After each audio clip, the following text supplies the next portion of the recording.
मराठा आरक्षण आंदोलक मनोज जरांगे पाटील यांच्या मराठा समाज गाठी भेटी दौऱ्याअंतर्गत आज 5वा टप्पा आहे आणि या 5व्या टप्प्यामध्ये परभणी जिल्ह्यात आज 3 सभा त्यांच्या पार पडत आहेत। यामधली पहिली सभा सेलूमध्ये होते, ज्या सेलूमधील नूतन महाविद्यालयाच्या मैदानावर ही सभा पार पडते, जिथे आपण बघू शकतो मोठ्या प्रमाणावर मराठा समाज बांधव इथं आलेले तरुण असतील, वृद्ध नागरिक असतील, मोठ्या प्रमाणावर शाळकरी मुलं सुद्धा या सभेसाठी आलेले। थोड्या वेळामध्ये मनोज जरांगे यांचं आगमन या सभास्थळी होणार आहे आणि या सभे त्यांना ऐकण्यासाठी मोठ्या प्रमाणावर मराठा समाज बांधव जे आहेत ते जिल्हाभरातून सेलू नगरीमध्ये आलेले आहेत। आपण बघितलं तर शिवाजी महाराज असतील, छत्रपती संभाजी महाराज असतील, जिजाऊ असतील, शाहू महाराज यांचे मोठे मोठे पोस्टर जे आहेत, बॅनर जे आहेत ते इथं लावण्यात आलेले आहेत। आणि जर आपण स्टेजचं जर बघितलं तर 2 क्रेनच्या माध्यमातून इथं भला मोठा हार जो आहे तो तुळशीचा हार त्यांच्या स्वागतासाठी इथं लावण्यात आलेला आहे।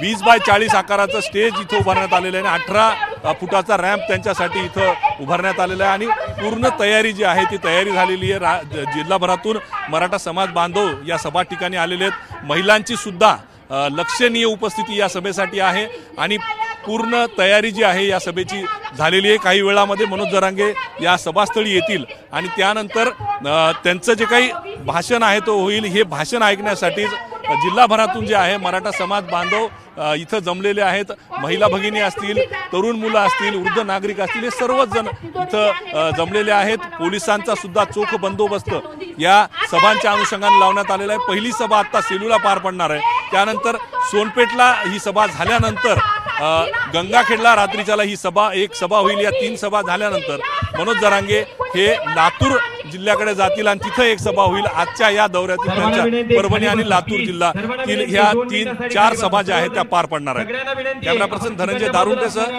पंकज क्षीरसागर, एबीपी माझा, सेलू। एबीपी माझा, उघडा डोळे बघा नीट।